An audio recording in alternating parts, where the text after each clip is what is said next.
listening to the UK and the world's favorite wrestling podcast, RTM Wrestling, with your hosts, Andy and Emma.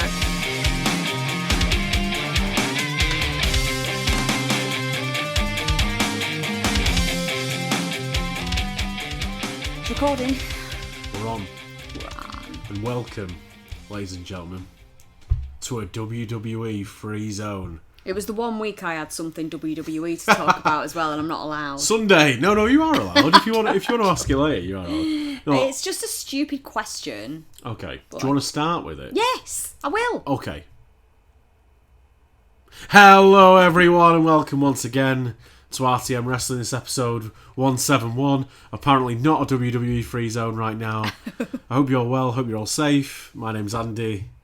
I'm Gemma. Sorry, I didn't mean to sound so lackluster then. I was just... And apparently she's dying. So I didn't mean to sound so fucking depressed. I'm Gemma. Oh, gosh, I'm devastated. No, my name's Gemma. Hey, way! And we are RTM Wrestling. Hope you're doing well. Hope you're safe. Hope you've had your jabs. Don't not get your jabs, you twats. Get your jabs. Yeah, we're on all sorts of podcast shit. Any podcast service. We're on Twitter. Hit us up on Twitter at RTM Wrestling. And there we go. How are you doing? Oh, you got in there first. Yeah. I'm really good. It's Friday the 13th today. Unlucky for some. Unlucky for me with these fucking effects pedals. I know, yeah. You've not been very lucky. Jesus Christ. Been mass. So, not watched a ton of wrestling this week. Watched a little bit of New Japan, but like in the background. Mm-hmm. Some Road 2 shit. Which I really enjoyed. Mind me what? Just you leaning on the table. Oh, Jesus. Just try and keep the bumps and lumps and bumps to a minimum. It wasn't... I know, but you can see your laptop wobbling as you're talking. Oh, I'll let it wobble. Everything else wobbles. On my person, I meant, not the table. So yeah, just watched some New Japan. Obviously watched Dynamite from Wednesday. And because I've been messing around with the old guitar. You have? So yes. That's been taking me... I feel like it's taken my focus. So I thought, you know what, fuck it. Let's do a show tonight.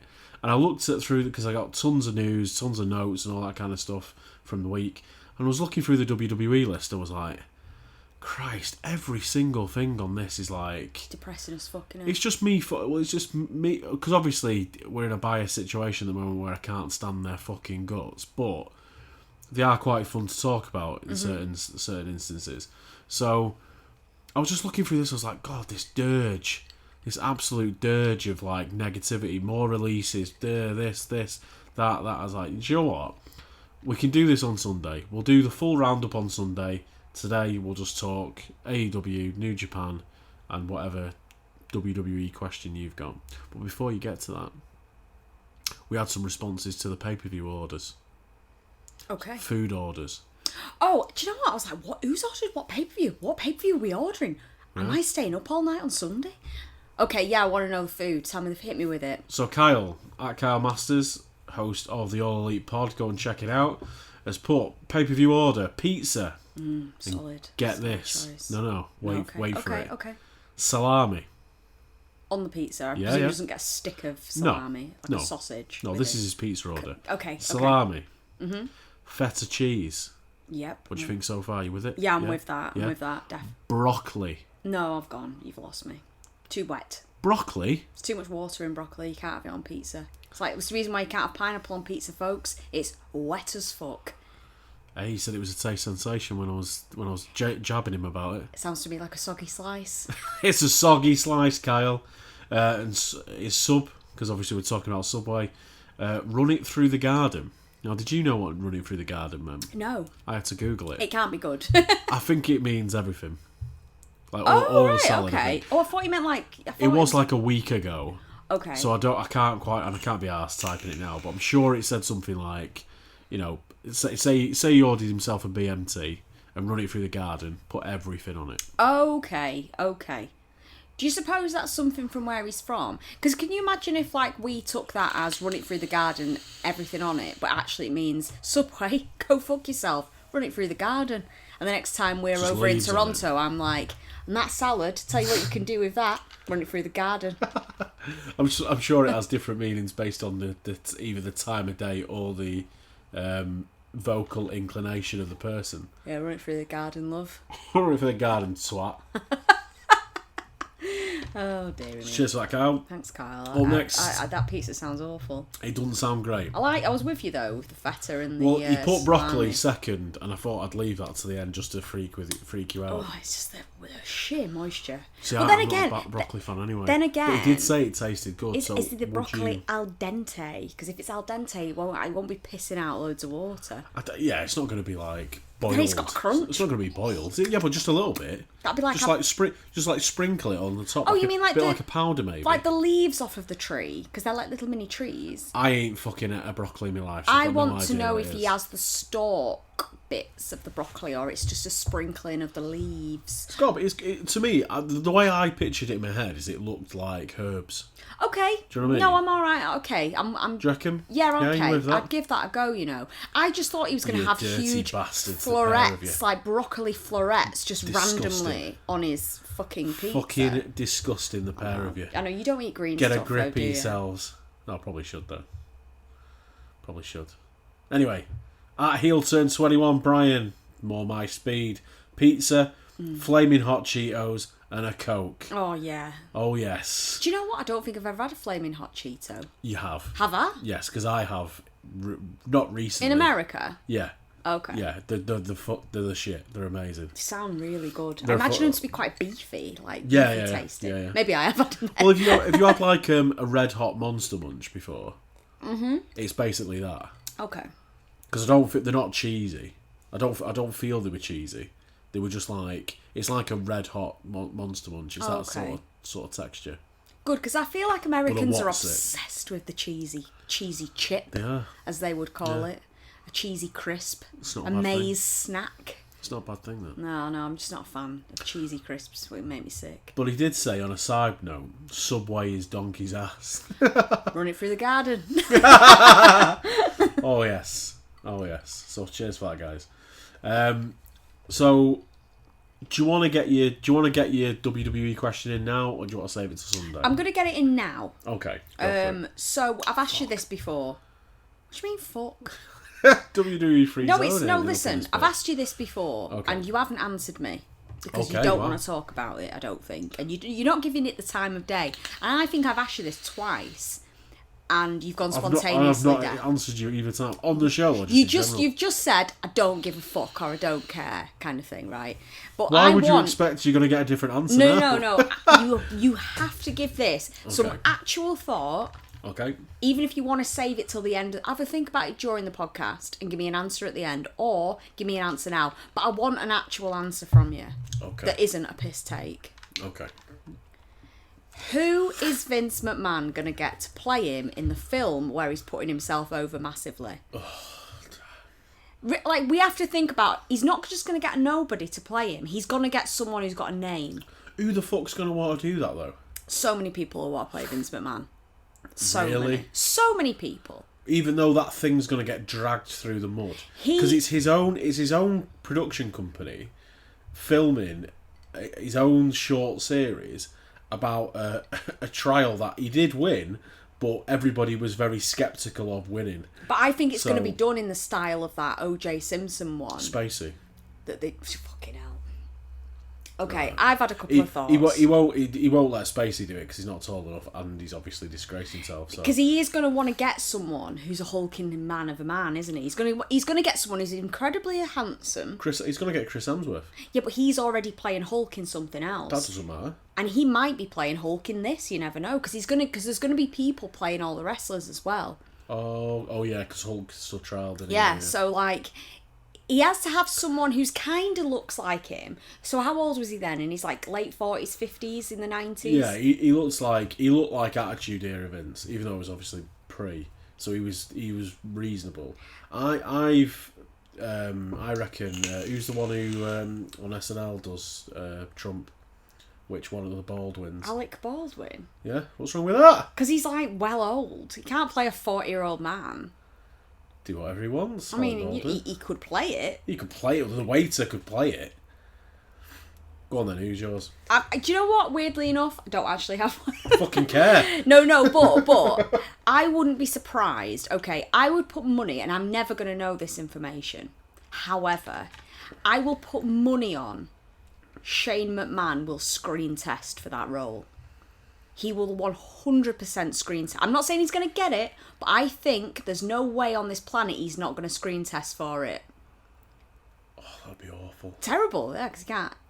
Well, for all I know. Well, he can't. He can act to a degree. He can wrestling act. I can wrestling act. Anybody can do it. Like, you know, you know, you're not going to be showing Vince like herding the fucking steroid dealers out through the back door of the arenas. You know, that's not going to get in there. He's not going to have to show that much range. All he needs to know how to say is "pal."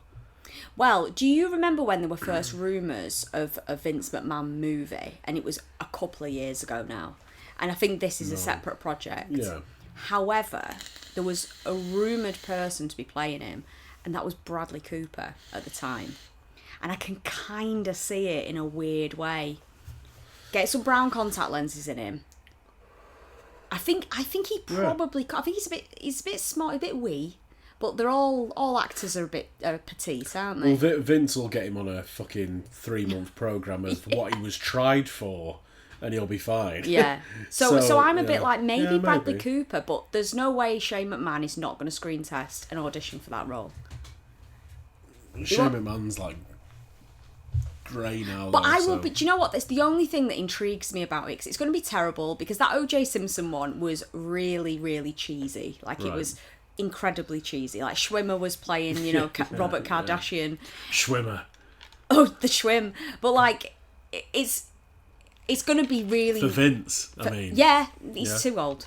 No. He's 50. You can't... No, that's about the... Vince from, like, this time to the, like, end of the Attitude Era looks the same age. True.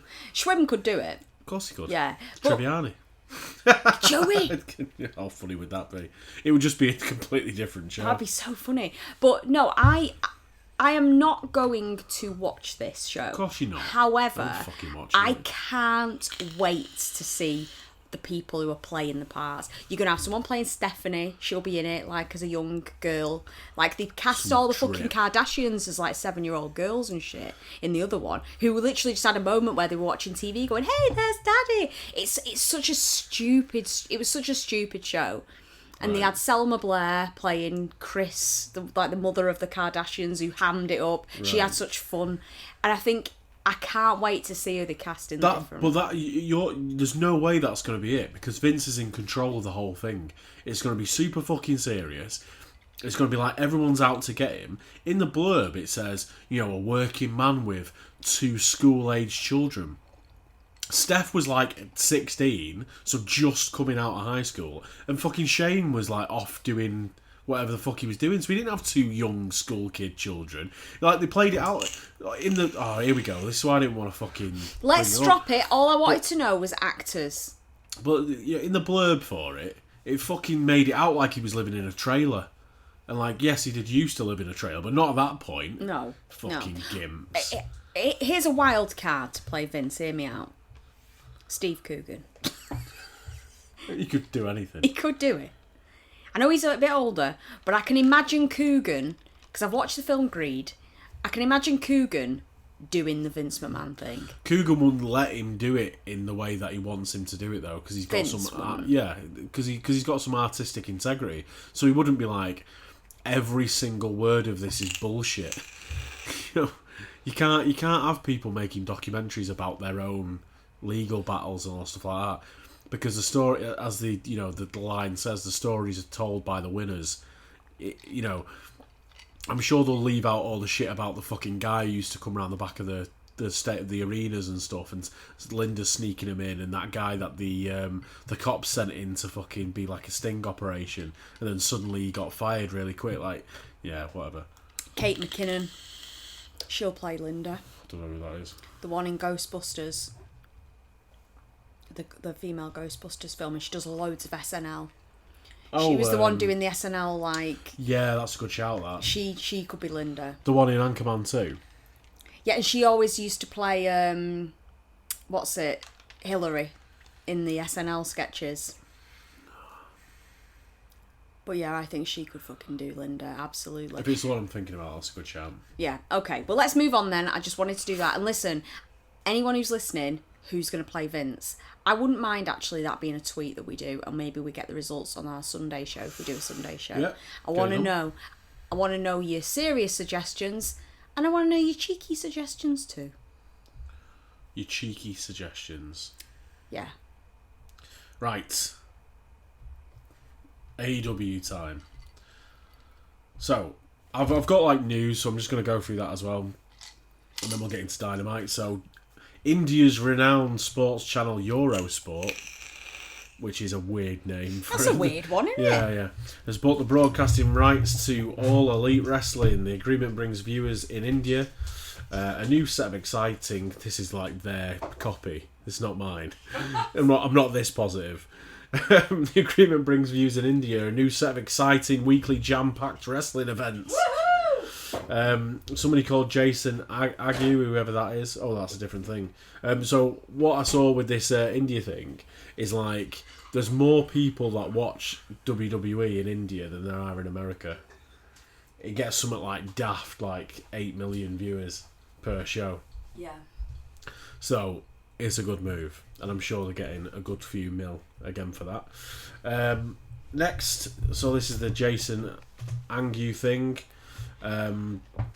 Apparently asked Punk a question about WWE and whether or not he's going to AEW. He said Daniel Bryan was the best in the world. Oh, I'm assuming that's Daniel Bryan. But he tried to answer diplomatically about the WWE product at the moment, which, after he finished, you make the decision whether it's diplomatic or not. So he's put, quotes, "I'm getting a bit too long in the tooth now. I would rather uplift a show and love things like that than tear anything down. You know, you can't say what they're doing is wrong. They're the most profitable they've ever been since their inception. So who am I to say? You know what I mean? It's like ice cream. There are 31,000 flavours and everyone gets their favourite. I just don't like vanilla." Oof. I love it. I think it's such a great Need line. some salve for that burn. Shit. Yeah, it's like, oh, you know, I don't want to bring him down, but, you know, everyone's got their favourite flavour of ice cream. I just don't like vanilla. That's fucking fantastic. Brilliant. And do you know what? It's bob on. It's a very polite, very, very polite way of summing it up. I think vanilla's given them too much flavour. Anyway, but yeah, I thought that was interesting from the many things that Punk's talking about. Can't believe he's doing interviews. I can't believe he did an interview. Well, he's doing interviews for that Heels show. Right. Do you remember that picture? Like, I'm sure it was months ago. Where he was this like, isn't AEW Heels. No. Okay. No. Because I saw something where it was like someone asked Punk when episode 3 of Heels is going to be on or something like that, and I was like, what is going on? So there's a show which I've literally seen jack shit about, which is like a wrestling show, but it's a bit like I saw somebody like liken it to the MMA show that they did, where there's like a show about fighters, but it's more the backs, you know, behind the scenes stuff rather than okay. So I don't know how kayfabe they're gonna go with it. I don't know how any of that. I'm sure they will go kayfabe with it, which is just odd. Ew, But there's I think from the picture it looks like one of the guys from Vikings is in it. So yeah, I'm sure it'll be an okay show, but it's getting decent traction, and obviously Punk's trying to promote this show. So AEW did a post about it, was like, "Oh, watch the new show, Heels." Da da da da. And I was like, "Okay, contractual obligations. Here we go. This is why you've come out of the woodwork, Punk." But anyway, that's just me being a dick. AEW have suspended Max Caster for 2 months. 2 months? Do you think that's harsh? Do you know what? I do think it's harsh, actually. I do think it's harsh. Because although he said it, I don't think it's his fault that it aired. No. And I think that's... Yeah. You shouldn't be writing shit like that and thinking it's really funny. 100%. However, there's a reason why you have people in jobs who filter things out in the same way that the job I do, people check it before it goes to someone else. If I make a spelling mistake or something like that, all the way through my career, there's always someone who sense checks something. So, like, I feel like punishing the person who's, I don't know, I just think it is a bit harsh. I think maybe that's one of those punishments where it's like, you were going to take some time off anyway, so let's just do it now. Yeah, and it we seems just like need to make an example of you. Yeah, it seems like a statement too. I mean, yeah, I think it is a bit harsh though.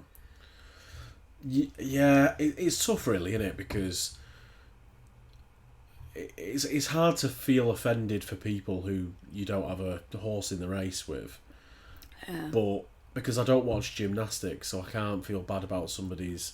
But the fact that she pulled out due to her mental health, obviously, is my neck of the woods. It's fine. But everybody blew it up like it was some fucking thing, and WWE did a thing about it, and it was with Charlotte talking about it, and it was just like, why are you fucking talking about a gymnast's mental health? Get a fucking grip of yourself. So it's one of them things where, if it was me, I don't think I would have suspended him, but maybe that's my bad type thing. Do you know what? But I would have fucking had a go and been like, what the fuck are you playing at? I actually, on reflection now, thinking about it, no, I'm completely changing my tact. Okay. It is fair, right, to suspend him. I've changed my mind because all the wrestlers script their own promos. Yeah. And AEW don't want to change that. No. So you have to punish the wrestler to send a message to everyone else saying, be fucking careful what you say because you'll get punished if you say something wrong. You know, so they don't feel like, you know, they if can you were say to, whatever the fuck they want. Yeah, and so like they're still sort of maintaining, you can say what you want, but think about what you say. Yeah. So they're not taking that off them.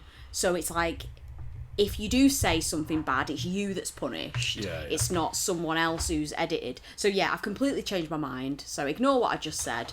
No, I'm with you on that. I didn't think about it from that angle because you don't want this. Because the thing is stuff like this is the reason why WWE scripted out of his arsehole. So you have to, I think you have to harshly put your foot down. So yeah, I'm with you there actually. Yeah, I think that's the only, just to send a message to everyone, because that will be Khan's thing. You know, if it's him who did it, his thing will be, what does it say if this goes unpunished to everybody else? It says that you can keep pushing the envelope, get yourself trending for all the wrong reasons, but you're still trending and people are talking about you. It means that people might be tempted to start, so I've got to punish her. That's how I would do it. And he came out pretty quick with some damning words. Like, he wasn't like, oh, we made a mistake. He was like, no, this wouldn't happen on Dynamite. I'm editing everything now. It was unacceptable. It was disgusting. So, you know... You've got to be able to give them that freedom to talk. You have to punish them when they fuck up to keep everybody in line so that they can still have that freedom. Because you don't want to take that off anybody. No. And that's right, well, you've now got to run everything. You've got to write it all down and run it by us. So to maintain that freedom, you have to punish the people who make a mistake. So yeah, I'm totally with it. Fucking hell. This is why, like, I would be cancelled in a second if I had more of a public profile, because I changed my mind so much, which is what everyone should do, based on thought, conversation, and facts and logic as well. This is the thing that pisses me off with all this, like, because if you look on like wrestling Twitter, you know, like Alvarez posts a tweet, you look at the comments. We think our timeline's a cesspool. Oh my god, I've not seen anything like it. Fucking grown nerds just fucking arguing with each other about nothing. And like taking it way too far and taking every opinion way too far, whether it's too far this way or too far that way. You've got to be somewhere in the middle. Normal people are somewhere in the middle. Because like a normal person, because like obviously, you know, I can have a laugh and a joke and say, oh, WWE free zone today, guys, and, you know, have a laugh about it. But if WWE gets good again, I will watch it. Like, it's, you know, it's not a case of, you know, I can say, oh, fuck them on the show, but outside of this show, I don't give WWE a second thought. I barely give AEW and New Japan a thought at the moment because it's all guitar that's just running around my head. So it's one of them where when we come to do the show and I get angry, you're getting that first response. You're getting my first response to things. And there's times afterwards when I've gone, I shouldn't have gone off like that. Who cares? Really? Who cares what they do with Ricochet? He's just a mark. He's just like, he was headbutting somebody's face mask and getting knocked out. Like, who cares? Because really, who cares? Because I'm not watching it. But when you love these people, like, how many fucking years did I say, Ricochet, please get Prince Puma in, and now they just... I don't know if you saw it, but he had a match against Sheamus. No, I've seen nothing. Sheamus has got a face mask on, right? What for? Because he's got a sore face? Fuck knows. Or like a luchador mask, or one of those plastic face like protectors. He's broke his nose type thing, right? The finish to the match was Ricochet headbutted the face mask and knocked himself out. Like a total dweeb. He is a dweeb. Talk about jobber. He is a dweeb, but Christ. Do you know what? He had so much more mystique before WWE. Well, it's dead. Well, this is the thing. This is the funny thing, and I'm not. This is like. I know. I'm sorry. We keep dragging back. I know. But they're all dead to me. They're all of them are dead to me. Steen, he's dead. Zayn, fucking Balor. Balor's like going, can I still have my title shot? No, bitch. You can't have your title shot. Here's the Usos. They're gonna eat you out. Bang. Down you go, you fucking pleb. Anybody under 6'2", 225 is a pleb, and that's all the ones that I like. So fuck them. Yeah. Anyway, but oh my god, that fucking do you know what? We've got this frigging speaker and it's got a mind of its own. It'll go off again, but let me disconnect to the fucking thing. Please disconnect, because it's just going to keep. Is the battery low? Is that the problem? Because it's going to keep shouting at us saying the battery's low. No, it keeps thinking it wants me to play rock music through it, which is its purpose. It is, purpose. And she is a great speaker. She is a she. Of course she's a she. Absolutely a she. She is. I need to name her. Ms. Bose. Miss Bose. Yeah. Good morning, Miss Bose. Ms. Bose, yes. Good morning, Miss Bose. Play me Planet Rock, please. So fuck him. So, next up, when initially it came a surprise that Hangman Adam Page would not be facing AEW World Champion Kenny Omega at next month's All Out, the reason for the decision makes it a no-brainer. PW Insider reported on Thursday that the plan all along was to have Page in the main event and afterwards to take time off as he and his wife prepare for their first child, which is great. But they pulled that up a little bit early because of all the people coming in. Mm-hmm. So good on him. Did you see there was someone did a thread that got massively over about Hangman, where they said, like, anyone who's...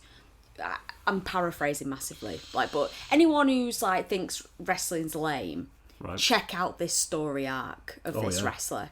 And they did this really, really long thread about the Hangman story arc from way back when to now. Right. And I read it all, and it was great. And this person put so much effort into it. Oh, amazing! And the Hangman sort of quote tweeted it and said, So again, I'm paraphrasing, but essentially what he was saying is, I think it's disgusting that you're making a mockery of a man's life. Did you say that? Yeah. But so many people, because obviously he did it, it was a kayfabe tweet, but people were getting really upset going, this man put a lot of effort into this thread. What, they were angry at Hangman? Oh my god. Don't be so mean.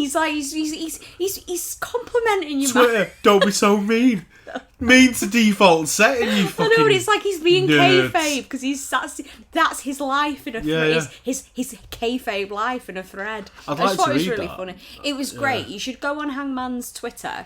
And he's retweeted it. He's quote tweeted it, so it's on there. Well, if he was really these fucking nerds, it's if he was really a good thread. If he was really upset about it, he wouldn't have quote retweeted it. You fucking it's dork. Just funny. It's so. Oh funny. my god, these dorks. It's a great. Someone's really followed it for such a long time. Right. So, being the elite, I was close to tears with it. It was fucking amazing because we've been on this ride with him for so long, and then he does the Dark Order stuff, and we know Hangman loves to drop little hints and things in, and for a good couple of days it was what's on the DVD, And then, like, earlier on in Being the Elite, they zoom in on it, which I don't like.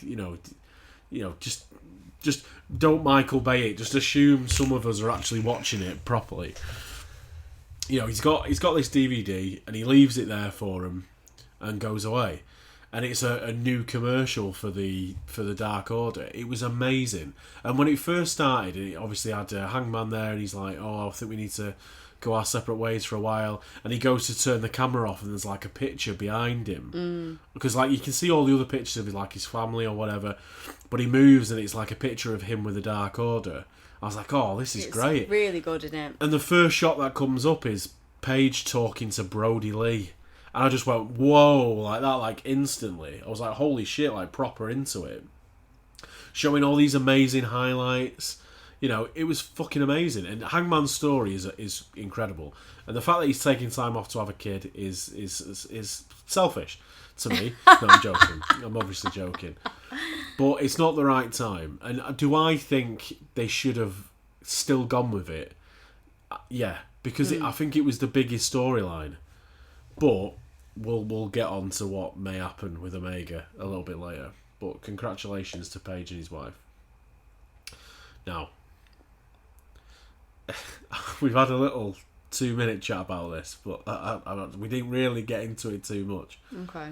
In this week's Observer newsletter, the great confirmer apparently reported, Dave Meltzer, mate, that from what he's hearing is that Ric Flair seems to be a lock to sign with AEW when he's legally able to. Flair, and remember this, 72, requested and received his release from WWE on the 3rd of August. The 16-time world champion was reportedly unsatisfied with his daughter Charlotte's booking and the current direction of the company. Now, what did he tweet today? The video of him in WWE saying, "I will never retire." And then another one of him like getting jacked. This cunt wants to get back in the ring. He's 72. He's nearly died 5 times. He wants to get back in the fucking ring. Please, Rick. Obviously, get back into the ring to give you 4 Horsemen sign with Arn and Tully, and I'd love that moment. That'd be a great moment. But Jesus Christ, I don't need Sting versus Ric Flair. Because Sting don't want to do fucking Sting versus Ric Flair. I think he's crazy enough. I think they're both nuts enough. I think Ric Flair, right, so Sting, very laid back guy. Yeah. Right, very laid back. Ric Flair, the opposite of laid back. You get them two in a room, they're having a steak. They've gone out, they're having a meal. They're reminiscing about old times. They're reminiscing about fucking WCW, main event in WCW's. Brother, we can fucking do that again! He's like that, slapping his chest at the table. With his top off. Yeah, he's like... He's ripped his shirt off. He's a fucking mad bastard. Oh my God. He is a mad bastard. Why would you tweet, or I think, it was tweets, because I saw they were retweeted. Why would you tweet, "I will never retire," and then a picture of you, like, with your guns out with your personal trainer? I mean, he looks great. A couple of years ago, he didn't look great. No, he didn't. He looked really poorly, actually, yeah. But in this picture, he looks jacked. And I was just Is that a new picture? I think it was today. Fuck off. Yeah. Well, I will never... Wait there, I'm gonna find this picture while we're doing this now. I need to find this picture, because I have to see this. Was today. So Ric Flair tweeted this himself, so I will find this shit, won't I? Right, hang on. Because I've got to see it. I need to see what this is about. It was 11th of August, so it was 2 days ago. And the 9th of August is the guns shot. Why is like a suggested search on Twitter, Ric Flair, fat woman? I don't want to know. I will never retire, woo. Oh yeah, there he is. Yeah, so that's that video, and it's a really great video. And it was that one where Vince did the whole thing of, next time you lose a match, you've got to retire. But then a couple down, he's got his personal trainer. He's like, damn right, you think an airplane crash being struck by lightning and almost dying 4 years ago can stop the Nature Boy? Hell no. Woo! And he's got guns. He's got guns for days going on there. I don't need to see that. I mean, a figure 4 is going to be easy to slap on, but I don't need to see him taking bumps at 72. Like, he's fucking tapped, isn't he? He was gone then. He probably shouldn't have been doing it then, but we got the whole Shawn Michaels thing at WrestleMania. The mad thing about Flair, right, is that I know the guy is obviously iconic. However, I think that Ric Flair brand, he's not even scratched the surface with it. No, I don't think he has either. At all. You said that the other day about him coming away from WWE. Because, you know, there's a rap song about him recently. I think a rap song, Christ, I'm showing me age. Well, all I've the never football fucking teams heard were it. doing the limousine riding, jet flying. He is such an icon to so many people, and it's like weirdly like multi-generational. Like he's become so camp that it's cool to like him. You know, he's like synonymous with like fucking, I don't want to say the word bling, but you know I'm going to say it because I can't think of a better fucking thing to say. But he's come synonymous with that, like, you know, really camp, money, big, you know, like that sort of thing. And I just think that there's so much more business-wise and so much more he can sell on his brand and his name that he's never had the opportunity to. I think he might have had like a Ric Flair shoe. Someone did but there's so much of that shit that he can do. Yeah. And I wouldn't be surprised if he's... Khan will help him with that, because the thing is, at the moment, the only advert that I see that's got Ric Flair in is fucking Car Shield on the ROH shows, and it's like, mate, I mean, it's a funny advert. It's like, you know, he goes, "Where's my yogurt?" And like some guy sat there eating his yogurt. He just takes a chair and fucking knocks his head off. I think he wants to. You've got to think, like, coming out of like the WWE stuff, having all these like fucking chats with like AEW, and you know whether he is upset about the Charlotte Flair booking or whatever, I don't know, but it's got to be quite.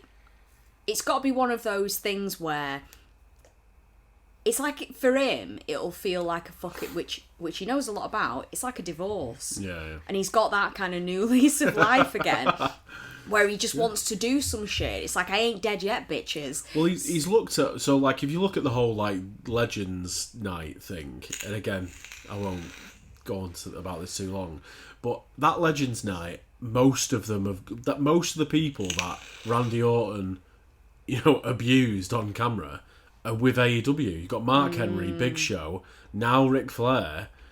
It obviously left a sour taste in everyone's mouth. And look at, you know, the way AEW treats its legends is completely different. It's like you should treat legends. Nobody wants to see, well, maybe some people, maybe I would. Nobody really, if they were thinking about it, wants to see Sting against Kenny Omega for the AEW title. No. But what do you want to see Sting do? You want to see Sting putting over new wrestlers, getting in there with new wrestlers, and doing like the Orange Cassidy shit and the 2.0 stuff, which we'll get to in a second. Well, that's what I want to see. What do you want to see Big Show doing? You want to see Big Show on commentary, because that's what he wants to do, doing his community outreach stuff, and then coming out and smacking a bitch. Yeah. You know, that, and chokeslamming someone. That's all I need.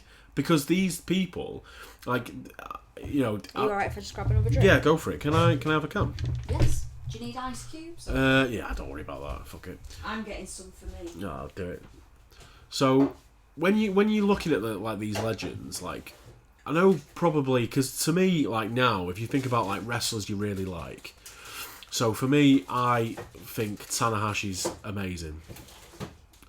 And, you know, we'll get into Resurgence a bit later as well. But I don't hero worship the guy. I think Sting's amazing, but I don't hero worship him. I think Kenny Omega's amazing. Again, don't hero worship him. Switchblade, you know, the list goes on and on and on and on. But these people aren't my heroes, right? And that's the difference. Ric Flair, Big Show, Mark Henry, at some point are people's heroes with WWE. And that's probably the good thing that WWE do. To kids in the crowd, John Cena will be their hero, and that's the difference. I've never felt like, you know, Stone Cold Steve Austin was my hero. No, it was just a great TV show to me. So I was never, even though the podcast is, you know, it's still real to me. That's the whole RTM thing. It was just a funny thing that we thought of 6 years ago, whatever it was. They're not my heroes. I don't think it's real, but I enjoy the show. But I just really respect certain people. So to these legends, to some people, are their heroes. So to have them come out on the show and just be constantly like fucking berated and beaten and fucking being called a loser and all that kind of stuff, doesn't help anyone. Some people just want to see their face heroes beat a few people up And there's plenty of jobbers that get a good rub from that. Because, look at 2.0. 2.0 are walking into a contract, and probably a pretty good one as well. Because they just had Meltzer on their show. If they don't get a contract at the end of this run, I don't know what the fuck to tell you. But they should get one. And you think like those guys got released from NXT just when it was starting to take off for him a little bit. And fucking what? Is it 30 days it would have been, because it's the NXT thing. 30 days later, they're in 2 segments of Dynamite 2 weeks in a row with fucking Sting. I know, it's wild. Now, wrestling can be fucking crazy like that. Absolutely crazy. You got any more on Flair? Do you know, I know that this sounds like a really far-reaching thing, but there is a really big part of me that really hopes he does bring Charlotte Flair over. Do you think that's the missing piece for you, Charlotte Flair? It's a female talent. I want them to make a big female signing. And when I say big, it has to come from WWE, because they've got some, obviously they've signed some fantastic wrestlers from other companies.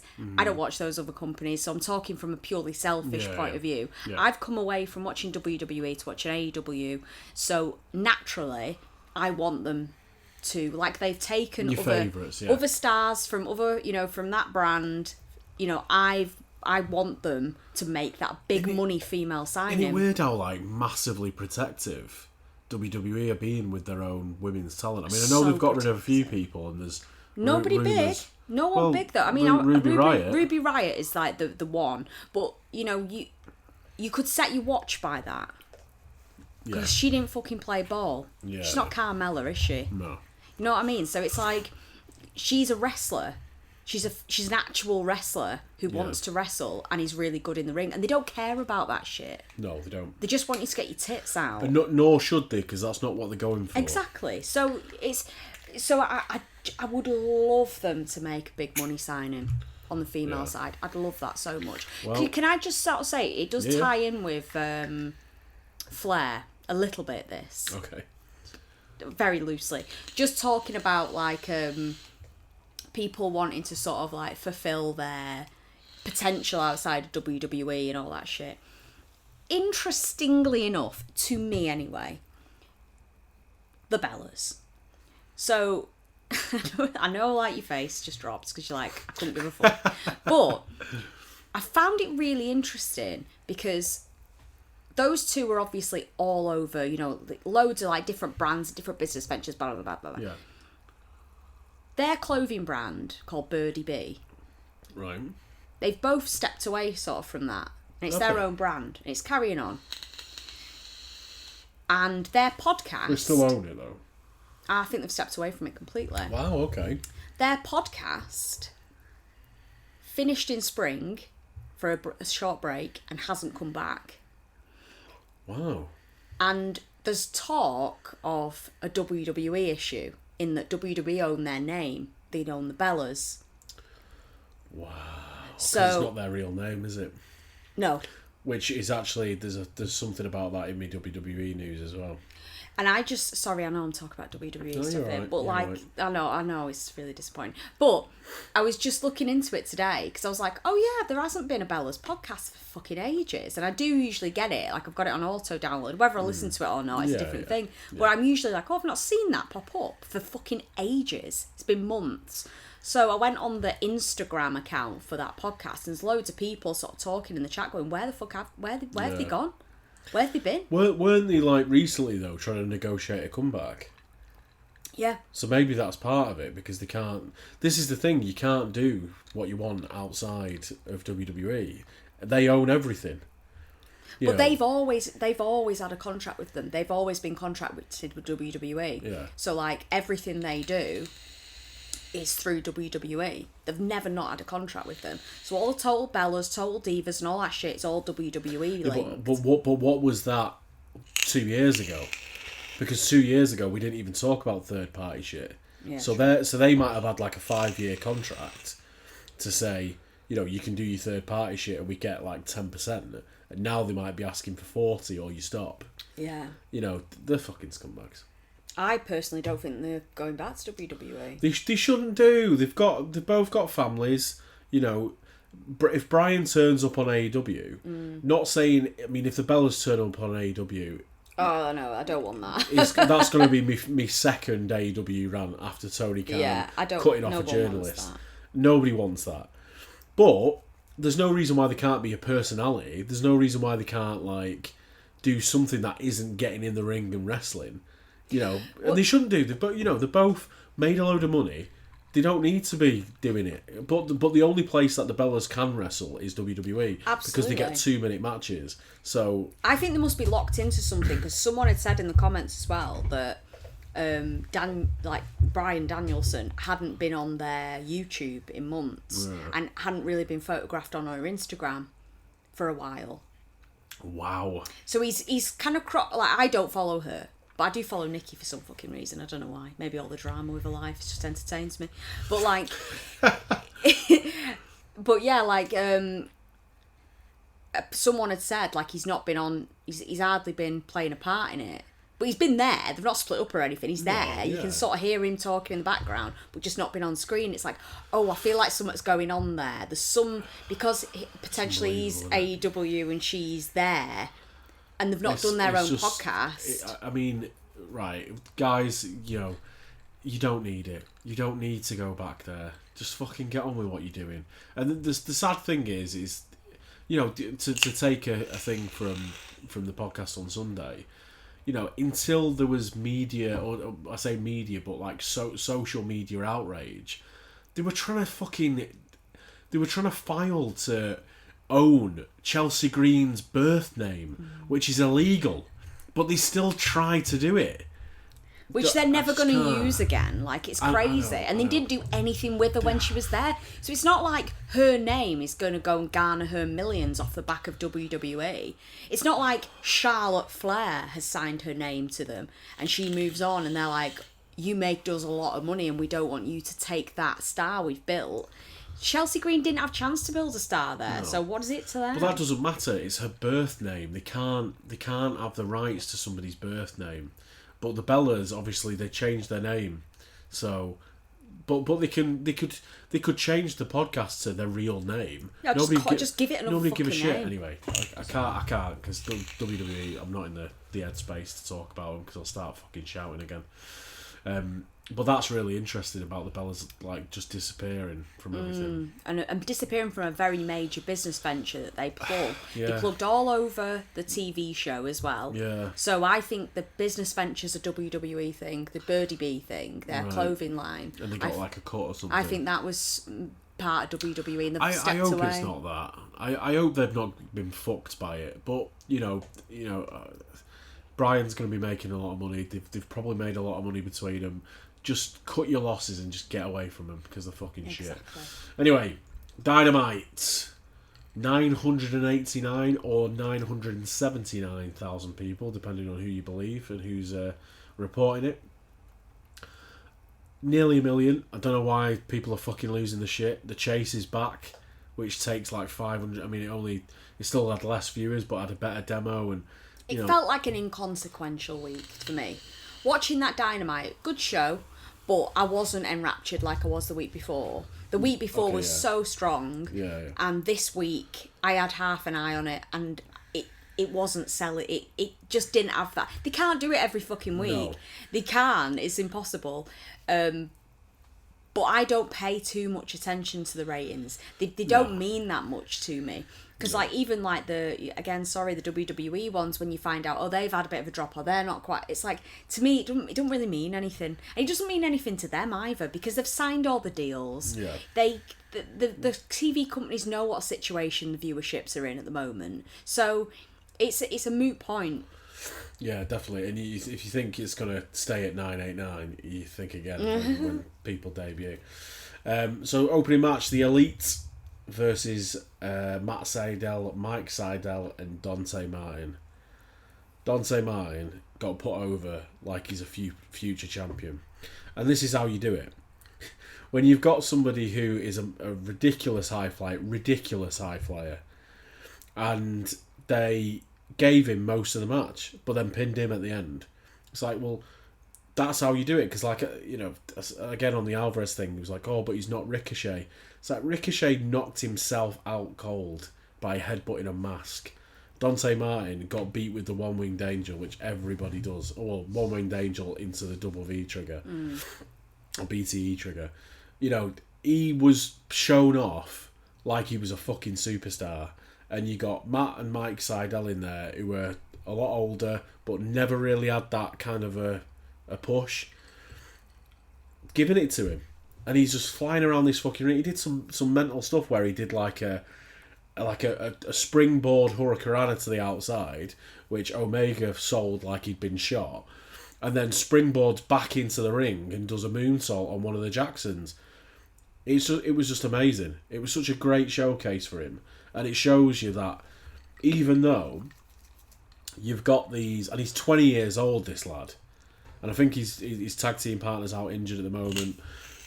You know, he's 20 years old, and you've got all these wrestlers that are like rumoured to be debuting, and you know, we can say rumour still because, you know, it's not been 100% confirmed, but it's 100% confirmed that Bryan and Punk are going to be there. You know, you've got those people coming in. You've got like Big Show who comes out. You've got Sting on there. You've got, you know, well, Cody maybe not for a bit, but they're still putting over these young wrestlers. And it's creating your own stars, which lifts the whole show. Like, you can concentrate on Kenny Omega all you want, but the rest of the show's got to be entertaining. And I loved this show. I thought it was a great show. I agree with you, it wasn't as good as last week. But it was still a great show. And I think the opening for Martin, if he goes against, like, Miro, because Miro's squashing bitches. So, you know, if you put him in there, a bit like you did with Lee Johnson, because look at Lee Johnson last week. Great outing. Miro sold for him like a champ. And the next time you see Lee Johnson, the next time you see him, he's a bigger deal because of that. The next time you see Dante Martin, he's a bigger deal because of this match. And he still lost. And it's like, you don't have to squash somebody in 3 minutes or make him knock himself out or cry when they don't get what they deserve. You know, it's like... Yeah. You know, it's just fucking stupid. But I thought he was amazing. I absolutely loved him in this match. I thought he was fantastic. Have you got anything on Martin? Nope. I wasn't paying any attention. I was working while I was doing this, so I don't have a ton to contribute. It'll be mostly you. I've got questions for you. Okay, so cool.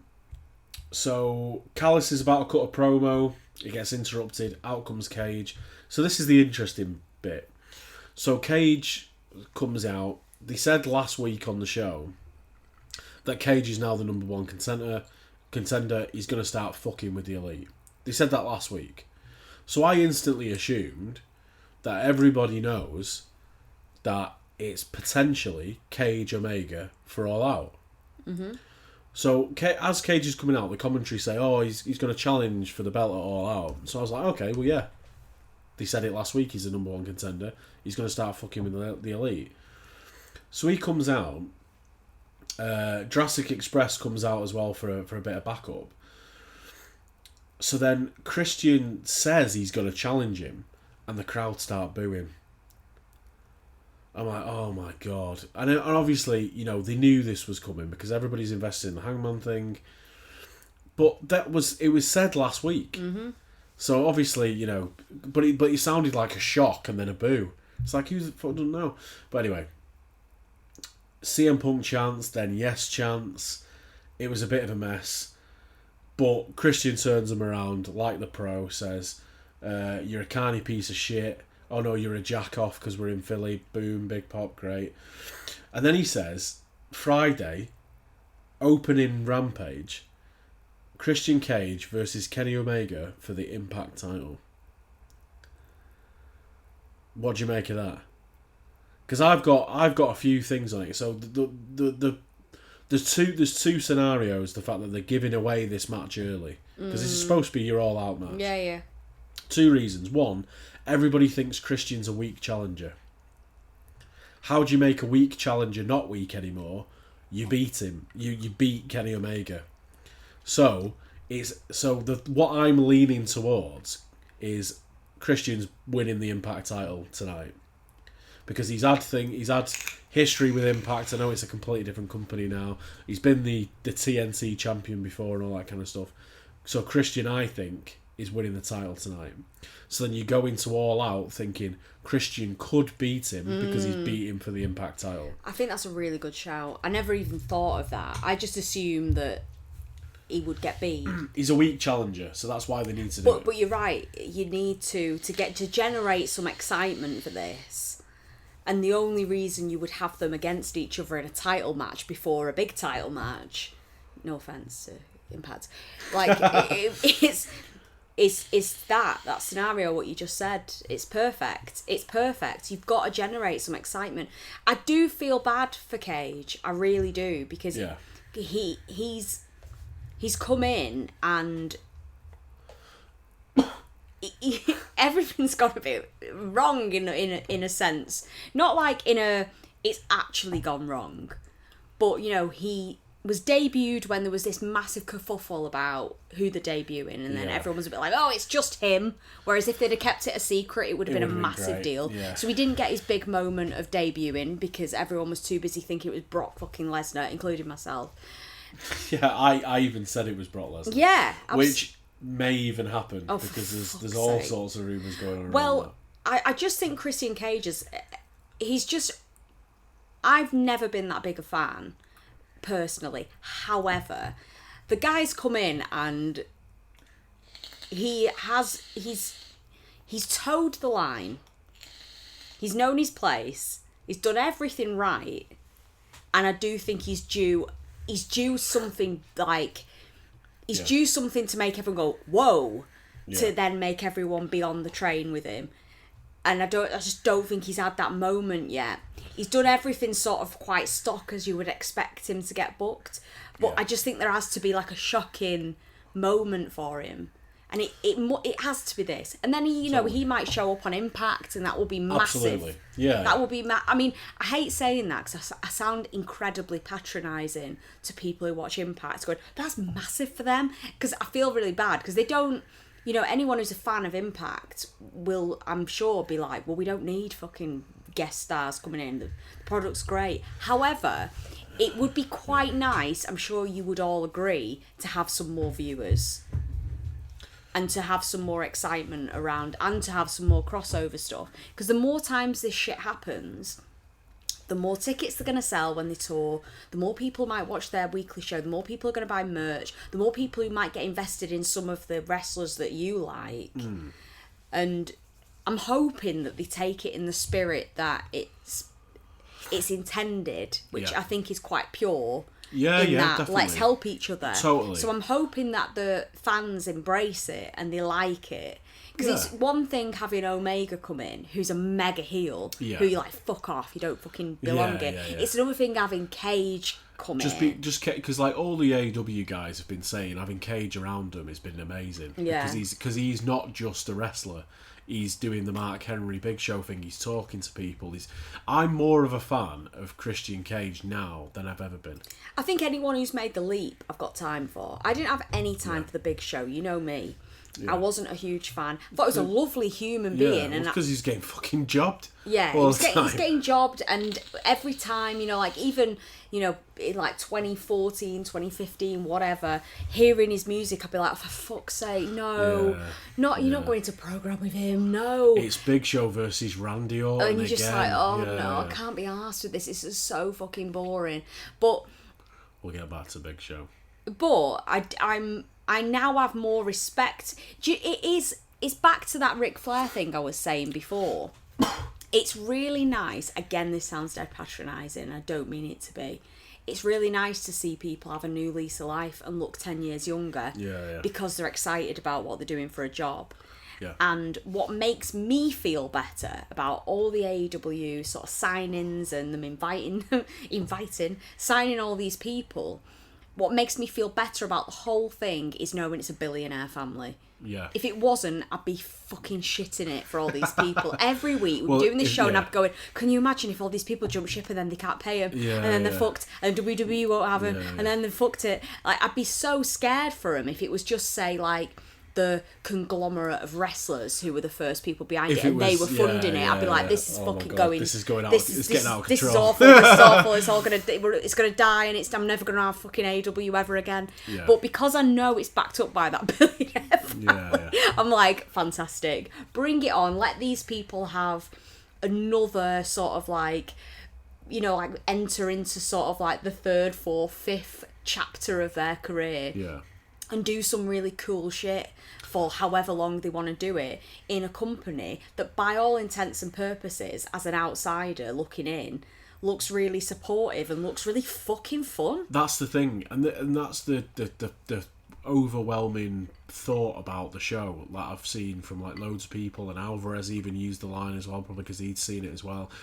Is AEW, when you're watching it, it seems like a party atmosphere, and they want you to join in. They don't want you to shut up. They don't want to fucking mute your audio or put crowd sweetening in. Because the thing is, they could easily, they probably will be doing the same thing that the other company does, where they do a 10-minute delay. So they start filming 10 minutes before they go live, just in case something happens that they need to edit. Right, and there's loads of times when they do that, but that gives them the opportunity to, if a crowd starts booing, to mute them. Whereas, like when Christian comes out, you know, and he says he's the number one contender, he's going for the belt, and the crowd start booing and chant CM Punk and chant yes and all that kind of stuff, they leave it in. It's warts and all. You've paid your ticket money, you can do whatever the fuck you want, but we're going to tell you our story. If you don't come along with it, we may change it. Well, the problem with Christian is he's been thrown in, I feel. Like, I don't think... personally, I thought it was going to be going... You know, his all-out match might have been like a 6-man with Jurassic Express. And he may still be. Who knows? But, to me, the thing with Christian and, like, Hangman Page, you know, they had that storyline all written out and all done. And then suddenly you have to change it on the fly, and Christian's the guy they've gone to, which is a great feather in his cap. Wait. What have they changed on the fly? Well, Hangman's supposed to have had the title shot at All Out. Yeah, but he obviously wasn't, because he knew he was having a baby. Yeah, but they changed that storyline when the Punk and Bryan rumours started coming in, so that it didn't detract away from him winning the belt. Hangman was supposed to win the belt at All Out. So they changed that. Because that was coming in, and then that was months ago. So maybe he didn't know about the kid then. Right. Okay. So, but he would have been taking time off. So they probably would have changed the finish. They might have changed the finish of it, but he still would have been Hangman against Omega. Now that's changed. Christian's the one they've gone to make sure there's momentum still, which is great. And you know the whole thing with the week challenger, give him the Impact title win. It's a shocking thing, but it gets everybody on board for the pay-per-view then. Because the pay-per-view, unfortunately, for Kenny Omega, unless Omega's against Punk, which he won't be, and I've got something on that from Kyle, which I think is really interesting. Okay. Listening to his show. Or Daniel Bryan, or Jay White, for instance, because apparently, according to Kyle on his show again, he's booked for an indie show in Chicago, but not on the days that... So Jay White may be turning up, which would be fucking amazing. Crikey. But nobody cares about Omega versus Christian Cage. It's going to be all about CM Punk. So Omega's got to keep that belt, because no one's going to give a fuck about the title switch. Unless it was like Jungle Boy or Darby Allin. No one cares. So you put Christian in there, it's a good match. You know, the crowd have seen CM Punk now, you know, whatever. Yeah. So that's the whole thing. But speaking of Jungle Boy, they said they're getting a tag team championship shot next week as well. And then possibly the funniest thing I've ever fucking seen Kenny Omega say. It was absolutely... I fucking was dying. So like, Jungle Boy's music starts, everyone's going, oh, and he gets on the mic and he goes, are you guys going, oh, or no, about the fact that I've got to defend this Impact. He didn't go into it in that much detail, but you know what he was saying. So fucking funny. It was great. It was absolutely fucking great. Malachi Black promo. I'm surprised he didn't come out, or he isn't like booked to wrestle, but he'll obviously have an all-out match, so that'll start at some point. Addresses Cody saying, you've got one foot in the grave, let me know when you want the other one in there. He just shows his boot up. That was awesome. Miro, another promo. They've got such monsters, aren't they? It's fucking scary. It's amazing. It's fucking crazy. They've got so many people who could take the title at any point, and you wouldn't bat an eyelid. I was thinking about this before. That's what makes it so exciting at the moment, is we can book and all this kind of stuff. But I feel like other than this Hangman All Out thing, which is been done probably for the best reasons, but because we're not shared those reasons, that's the first time I feel like I've been disappointed. But obviously I've not seen what they're going to do otherwise. Fucking Miro, Malachi, potentially Brian Punk. You've got, you don't need Ric Flair, but maybe you do, who knows. But he does another promo, mentions about CJ again. CJ tweeted out saying, who wants to see me in AEW? Did she really? Apparently so. I've not seen it. Do you know what? I genuinely do, and I never thought I'd hear myself say it, but I know for a fact they will treat her 10 times better there. She'll be with Miro, and they'll do such funny shit together. Yeah. Such funny shit. Yeah. There's fucking mixed tag teams for days there. There's so many possible options for him to do. Opening match, can you imagine Miro and CJ Perry against Cassidy and Statlander? Precisely who I'm thinking. That would be one of the greatest There's segments. obviously the bunny. I know people are a bit on the fence about the bunny and all that stuff in terms of ability. Well, but then she needs to wrestle matter. more. She just needs to fucking wrestle more. And the thing is, when you bring in CJ, I just think I never thought I'd say Lana's going to be great for AEW's business. But I do think she does, because there's an element there that's missing. Yeah. But this is the thing. Do you put her with Miro? 100%. Or do you... I mean, you obviously do put her with Miro. But is she a wrestler? Or is she with Miro, but she does the Mark Henry Big Show thing of the community outreach? She's a social... I think I think all of it, because she did all of the above. She was, she's still training. Like, listening to that podcast with Jericho, she's trained her ass off to try. She came in with fucking nothing. Wrestling. Yeah. She was the valet and all that shit. And she was obviously trained in the Performance Centre, but Vince chose her to be the eye candy for Miro. And she was up for it and wanted to do it, and it worked so freaking massively well. Over. So massively well, to the point where it's like, that had a guy was with The Rock. Exactly. Yeah. Exactly. The Rock's addressing her and all that shit in it. It was fantastic.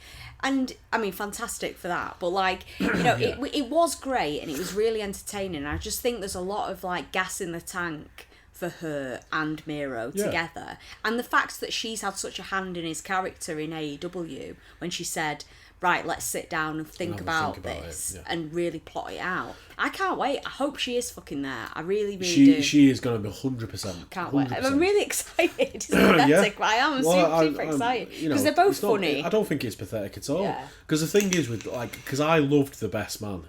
I thought The Best Man was a funny thing. Yeah. But now he's changed to the Redeemer. It's even funnier. It's money in it. It's even funnier. And just going on. I mean, right. Let's get on to his promo. You've seen who he's facing next for the TNT title. Oh my God, Fuego. Oh shit, yeah, of course. Now this guy gets popped out of every building, so it's fantastic. So Fuego del Sol on Rampage is having a title match against Miro for the TNT title. This tonight? Yes.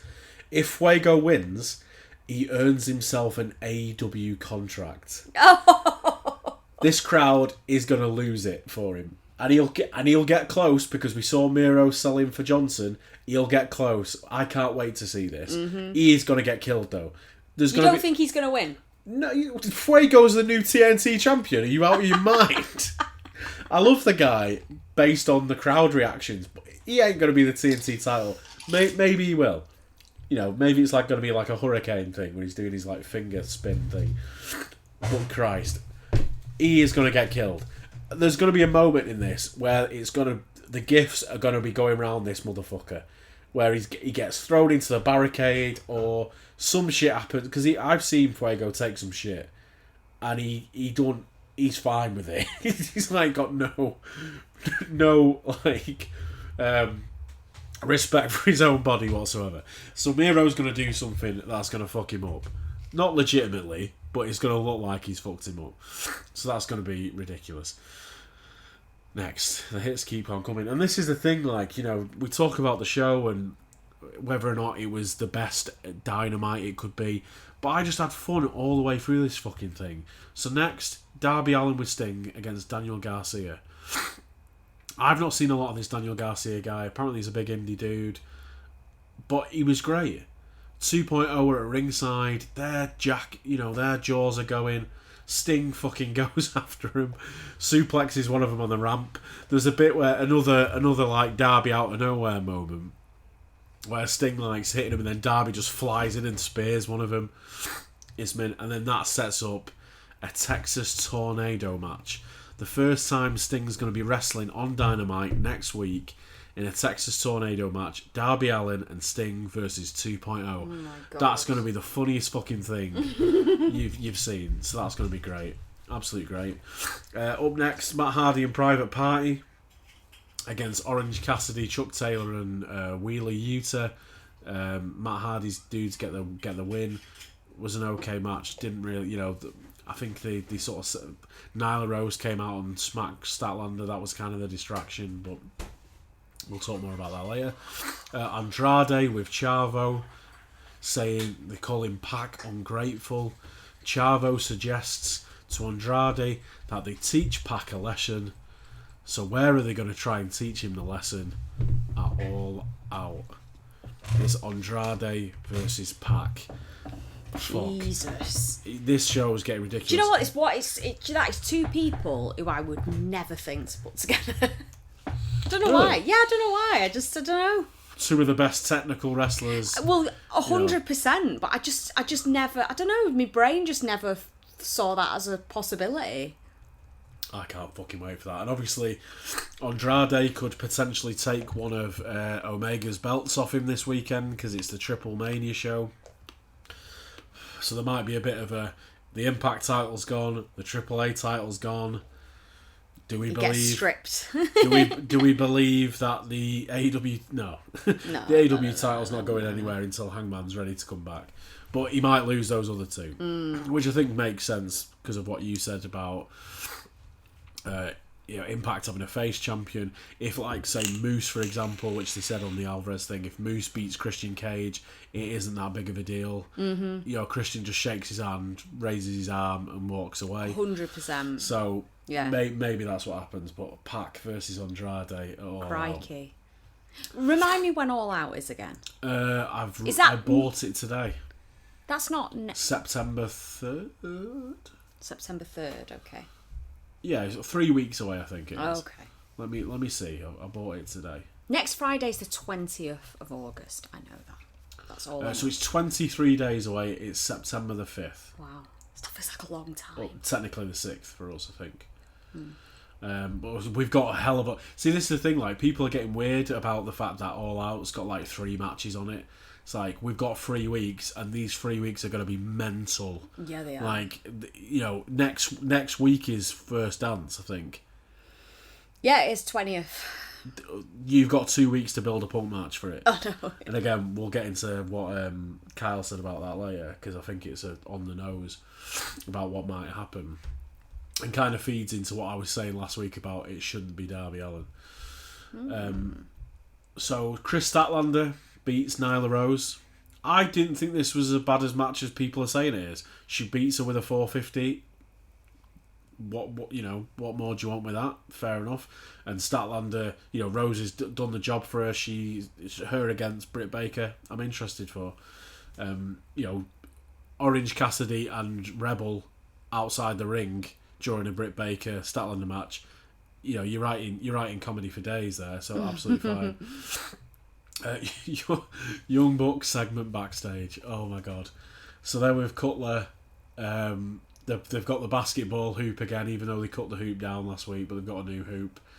saying beating Jurassic Express is going to be as easy as a layup. Goes for the layup. Fucking Luchasaurus comes out of nowhere and swats it away. And then, oh God, and then what's his face? Jungle Boy dunks it. And then all they're saying is, that was a foul, Cutler. No, it was all ball, man. All ball. Shut up, Cutler. Fucking brilliant. Absolutely fucking brilliant. And then I was worried this wasn't going to happen because they showed like a vignette, like a video package.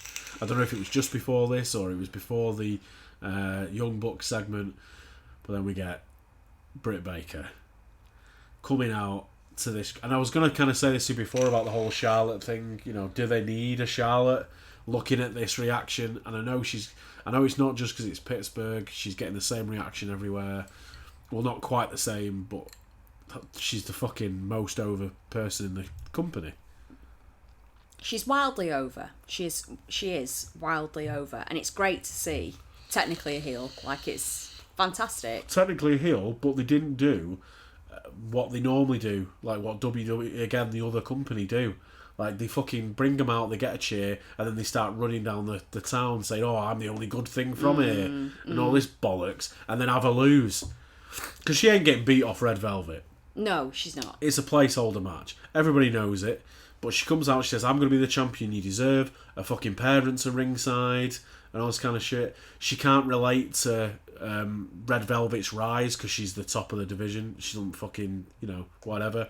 And then Red Velvet comes out, they scrap, pulled apart.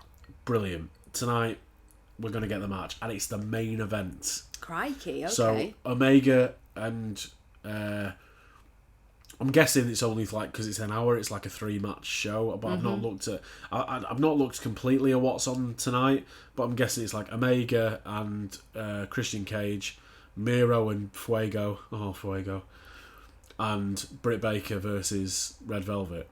Okay. And it's a 3-match show. The crowd are going to be fucking going nuts, I think, for that. I just hope, from seeing Red Velvet with Cargill and the fact that she's had probably 20 dark matches now, I've got high hopes for this. Yeah, so me too. I hope they've pulled it out. Impact Tag Team title match, Good Brothers against Dark Order.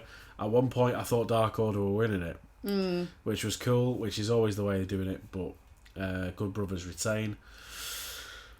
QT Marshall segment with a factory in the ring with Tony Schiavone. He's asking for his apology, which he's been saying for weeks, like, oh, QT have said it's next week. Oh, it said it's next week. But Nick Camarado goes out and drags his fucking son in. They start beating him up, demanding an apology for Schiavone. Schiavone says, I apologise for everything, you son of a bitch. Which I thought was great. Marshall hits the diamond cutter on his son anyway. And out comes Paul White. Yeah. Crowd were in. Decent pot for Paul White. He's staring fucking holes through QT. Choke slams one of them, Aaron Solo, and then he just doesn't take his eyes off QT as he's going out. And QT tweeted afterwards, made a big mistake, Paul. Oh, yeah. So, All Out, probably, Big Show versus QT Marshall. That's what you do with your legends. You give him a bitch to squash. Yeah. And QT won't mind that. Oh, here we go. I've actually put a line up for Rampage on here. Yeah, so it's just those 3 matches for Rampage. So you got Impact World Title, Mega Cage, TNT, Miro versus Fuego. Oh, Fuego. Women's title, Britt Baker, Red Velvet. And then line up for Dynamite next week. Tag Team Championships, Young Bucks against Jurassic Express. Shawn Spears versus Sammy Guevara, who has also got a major announcement. Sammy Guevara. And Darby Allin and Sting versus 2.0 in a Texas Tornado match. Please. You get hyped now for Sting. Christ alive. So, main event. And this is probably what we'll chat the most about, I think. Based on the thing that Carl says as well. So, Chris Jericho, Wardlow, they were all over the fucking place. I legitimately had a quarter of an eye on this match. Because I was working at the time, so I didn't watch it that closely, I'll be honest. Because I don't know, it sounds awful. I didn't really give a fuck about it as much as I've given a fuck about the last couple. Like, I don't know. Yeah. I just wasn't excited. No, me neither. because it looks like they're cutting this off early, which again I'll get to in a second. Okay. So Jericho's all over the place. His pants are fucking falling down. He's getting repeatedly powerbombed during an ad break because we see the ad break. So he's getting powerbombed after powerbomb after powerbomb during an ad break. Why? Put a fucking rest hold. The guy for the last couple of weeks, the guy looks like he's struggling a little bit. Is he trying to look like he's struggling though? Is that the whole point? Because he looks like he's under the labour of the botching moves. They're not. Okay. You know, it's fine to look like you're struggling, but you're botching moves. So I think this schedule, because like Jericho's not wrestled every single week. No, that's true. Since Dynamite started, he's been doing talking spots and all that kind of shit. But you know, it's still not bad. It still wasn't a bad match, but it was still for their standard, it was all over the place. So MJF tries to cheat. He's trying to throw his ring in for Wardlow. He gets caught, and while he's chatting away with Aubrey, out comes the bat.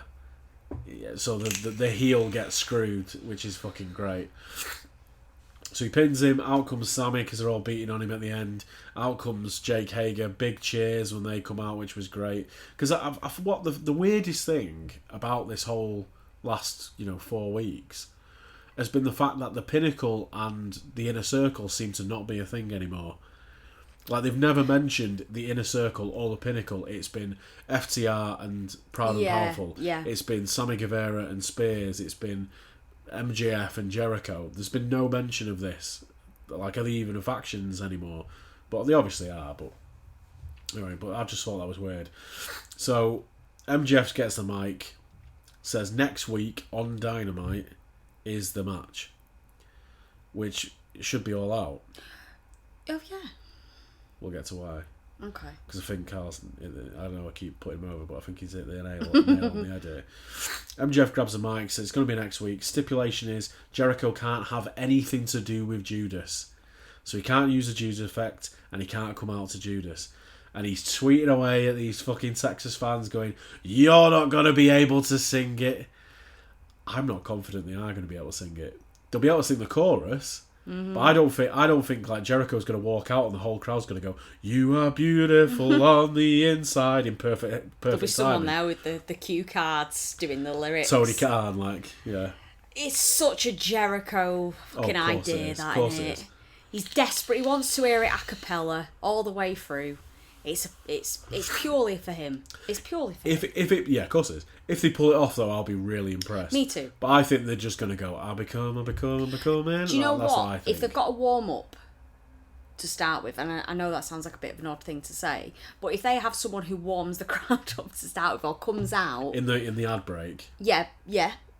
And says, like, are you going to... And remind them of that first line. Give them a practice run. Do you know what would be good? Sammy Guevara with the cards. Yeah. Like during the break, he's got the cards again, and he says something, and then puts the camera them up, and it's on the screen. Yeah. I think that they need a bit That's of a very push. Good. Yeah. To sort of know how it starts. But I won't be able to. I don't know the fucking words.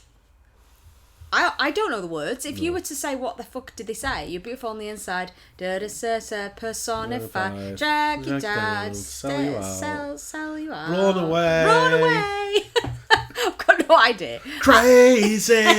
I'm actually like, they just started singing that. Is it? It's the only way. That's a fucking song.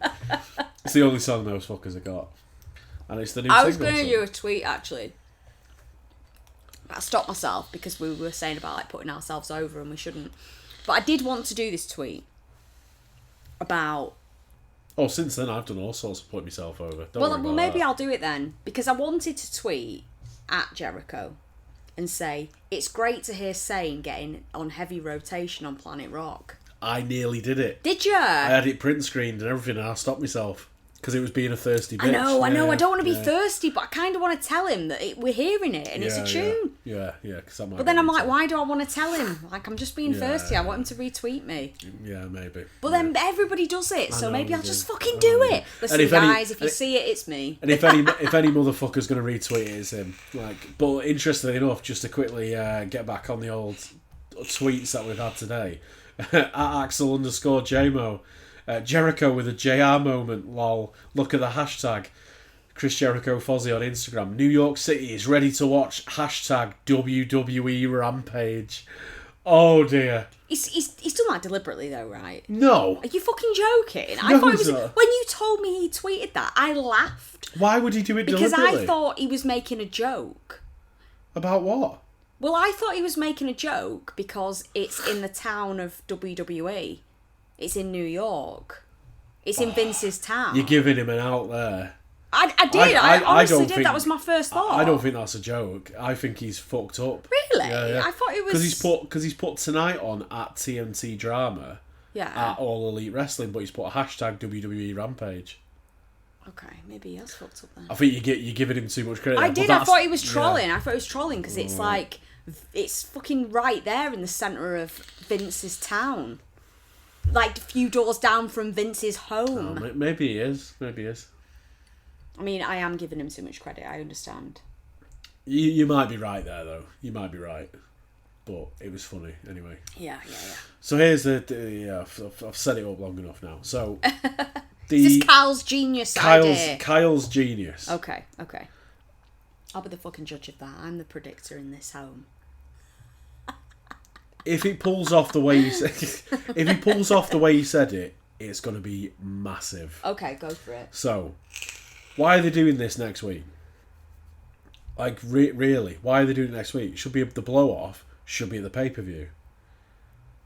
The five labors of Jericho versus MJF is a big money match, really. Yeah, and remember as well, it wasn't originally MJF as the fifth fucking Labour, as we said last week. No, he wasn't the fifth. But see, I feel like I'm going crazy over this because loads of people are saying, like literally loads of people are saying, oh, MJF's always the fifth Labour. No, I didn't think. I did not think. At first, that. he said you had to go through 5 Labours to get to me. Yes. Maybe we're remembering it really wrong, but I was convinced that was Yeah. the whole point. Because what's the point in having the 5 Labours? Because it doesn't make any sense. No.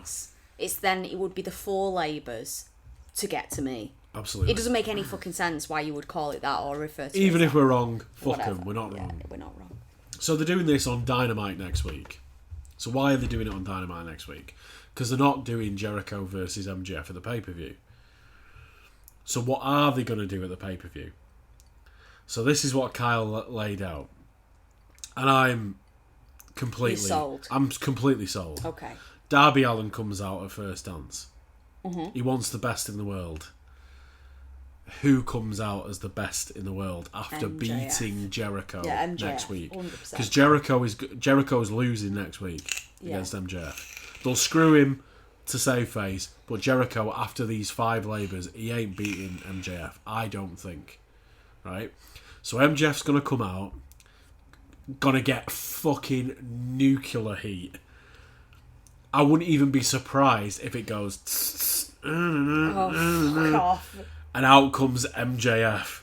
The place is going to fucking kill him. He's going to be dead. Yeah. He's going to be dead. Yeah. Like fucking ice cream bars, all sorts are getting thrown at his head. He gets in the ring. So yeah, you don't play Cult of Personality at that point. It goes, it might go, and then it goes, like fucking shit entrance music that MJF's got that makes me just want to kill myself every time I hear it, but in a good way. MJF comes out with... By the way, Wardlow. sorry guys, there's fireworks going on outside. It'll probably be picked up on the mic. It's Salford. Salford often. loves fireworks for some reason. And gunfire. There's fireworks, it's not even dark outside, folks. Just if you want It's any such a waste. insight It's such into a waste, the isn't it? Salfordian brain. Like, Yeah. there you go. It's all Mongs. right there. Absolute mongs. So he comes out, and Carl didn't go into this much detail. He just said his point and then got on with it. Got on with his own show. Yeah, so he comes out, starts giving the fans shit. Obviously, out comes Punk. The place is gonna fucking lose its shit. Yeah. And then you're in a situation where Darby Allin can be another time, can be the one after it.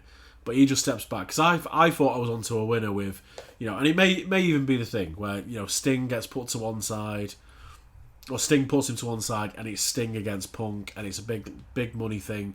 However, you want Punk to have a match that isn't massive. Because the reason why you want him to have a match that isn't massive is because if nobody's buying that pay-per-view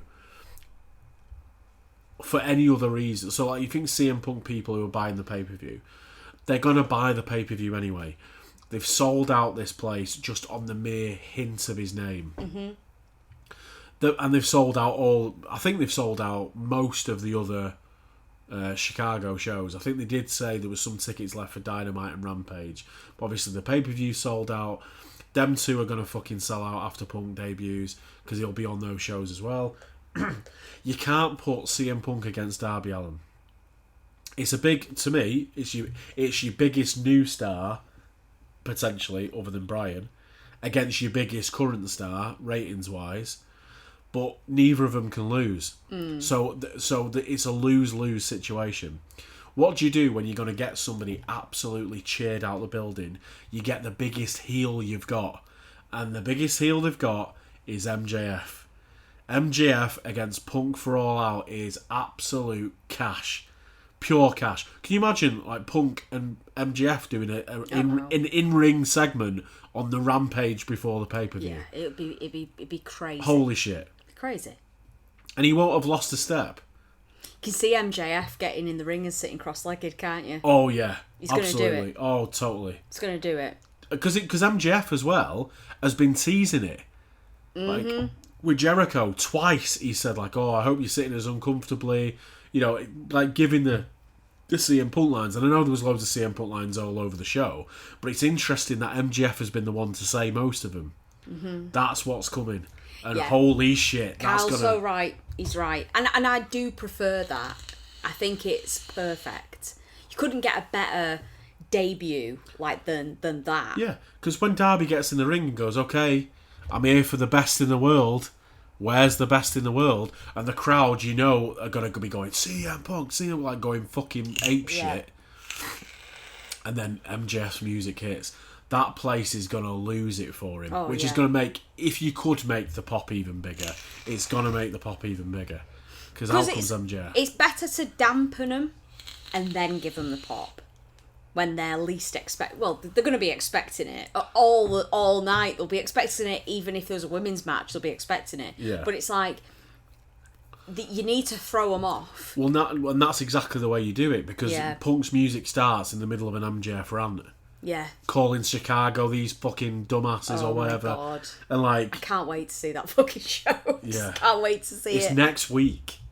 I'm sure it's next week, isn't it? It's 20th. Yes. Yeah. After my corporate away day. It's next Friday night.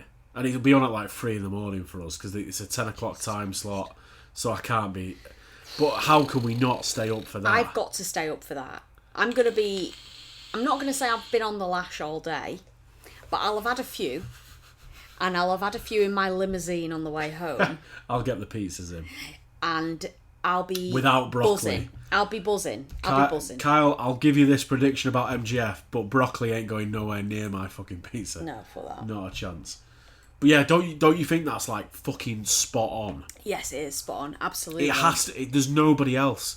Like if you're looking at heels, like there's loads of heels that it would work really well with. Miro would pull it off, but he's got a belt, so you can't have Miro. Mm-hmm. Matt Hardy would pull it off, but the match wouldn't be as good, I don't think.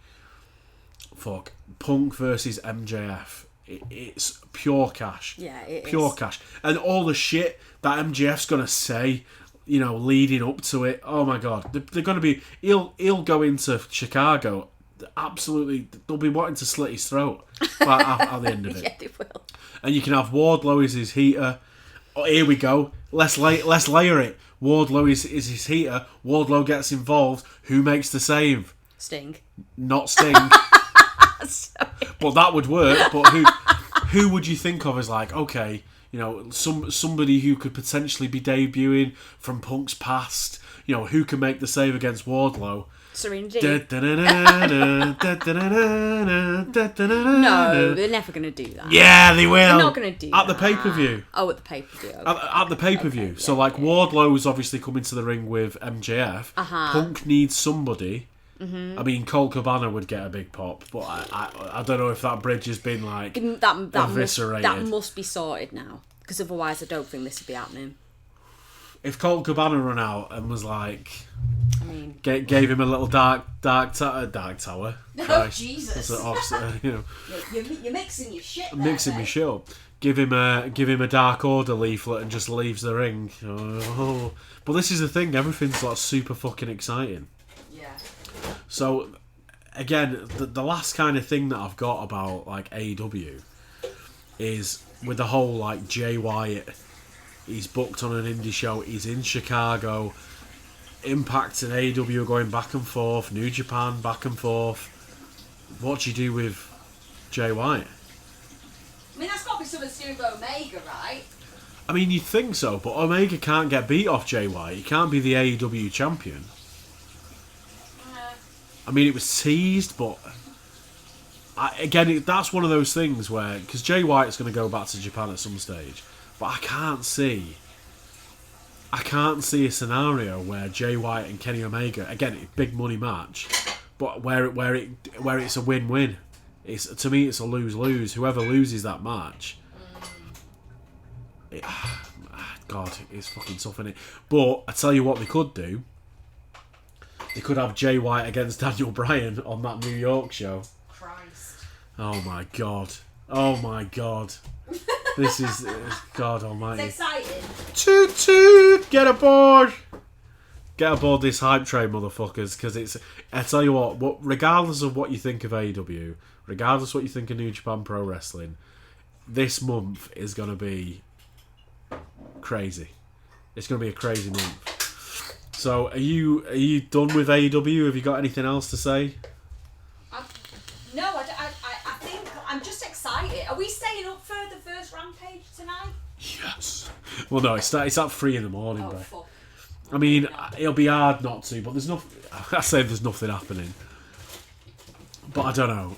I was kind of up last night at that time, so maybe. But we can have a go. Mm-hmm. We can try. So it's a tad late. It starts at 3 a.m, yeah. but it's an hour long. Yeah, it's a bit much. Because we can just watch that in the morning when we get up.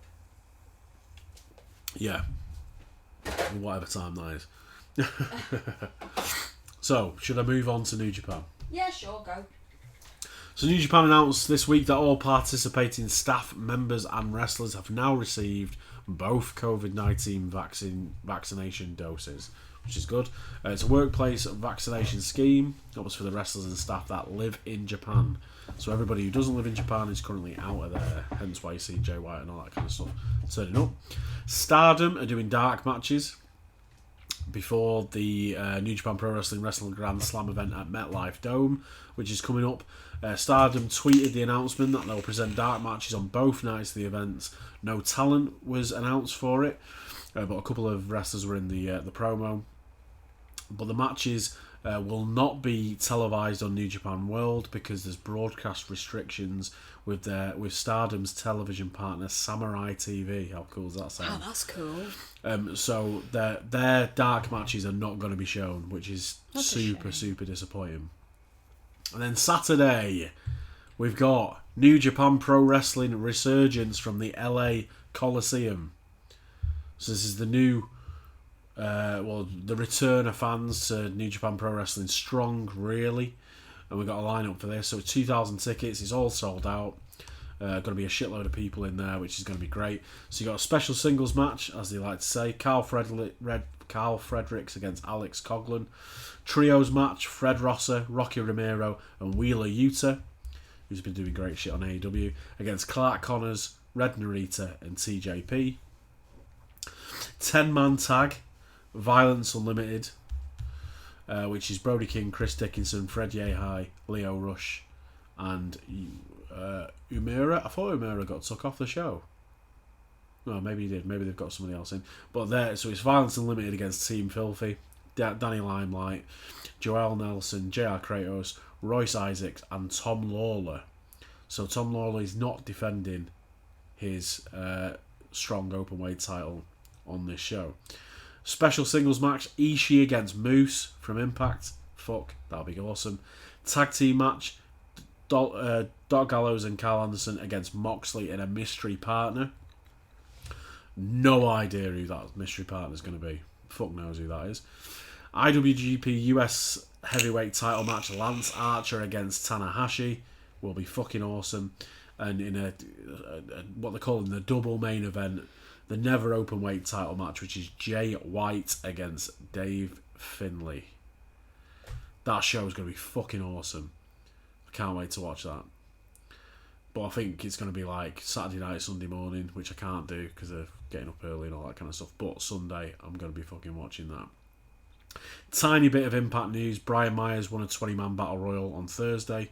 Earned himself a world title shot at Emergence, which they're doing. So that'll probably be against Christian Cage. And that is that. Big weekend. I do have a Room 101. Do you? I do, yeah. Do you want to hear it? Yes, I do. Or do you want to save it for Sunday? No, I want to hear it. I want to hear it right now. So, don't hold it in. My Room 101 this week, and it drives me mad, but it's only just started driving me mad because I've looked into this a little bit more. Wrestling companies, and I'm looking at you, New Japan, constantly tweeting about only a few tickets left. Oh, yeah. It's like, bitch, you've been saying that for weeks. To be fair to him, Resurgence has been on like 6 tickets for about 3 weeks left. I know you've only got a few tickets left. The problem is when they do things like that, I think the show's not selling very well. Mm-hmm. Because whenever I hear, and it's bad, but whenever I hear like, oh, get your tickets because they're going to sell out fast, it means they're not going to sell out fast. So they're trying to get people to buy tickets. 100%. So when they go, only a few tickets left, and then like 2 weeks later, I've seen about 30 tweets about only a few tickets left. It's like, motherfuckers, just buy them yourselves and give them away. I know, yeah. I've had enough of you telling me there's only a few fucking tickets left to this show. But yeah, and like, because AEW do it a bit as well, like, oh, get your tickets while you still can. It's like, no, please just buy tickets. It's weird, isn't it? Because it's like, obviously, it's that like sales 101 of, pun intended, but like it is sales 101 of like scarcity sells. I remember way back when I was in university and I worked at River Island, and they had these leather jackets they were selling, and they had shitloads of them, but they only put out 5 because they said if you put more out, it looks like they're not worth as much. So every time we sell one, we replace it really quick. But we only ever have 5, so it looks really exclusive. Like, we've not got many, because they were like, for River Island, they were dead expensive. They were like over £100, and that was unheard of for River Island. And it's that thing, isn't it, of, oh, it's scarce, so people... But it don't fucking work, because we all know now, and we can all just go on Ticketmaster and see there's shitloads of tickets left. And if you're saying it constantly, it means that you're trying to flog them. If there was only a few left, you wouldn't need to flog them. So it's that shit. Well, for Resurgence, there was legitimately 6 left for about 2 weeks. Really? And then there was 4 the other day. It's like... Just leave it out. I know there's only a few tickets left, but just put buy tickets here. Well, the thing is, if there is only genuinely a few tickets left, I don't see a problem in that if it's true. I genuinely don't. But... so many people say it's become such a cliche that you don't... It's like Boy Who Cried Wolf. You don't believe them when they say there's only a few tickets left. For me, I don't mind them tweeting saying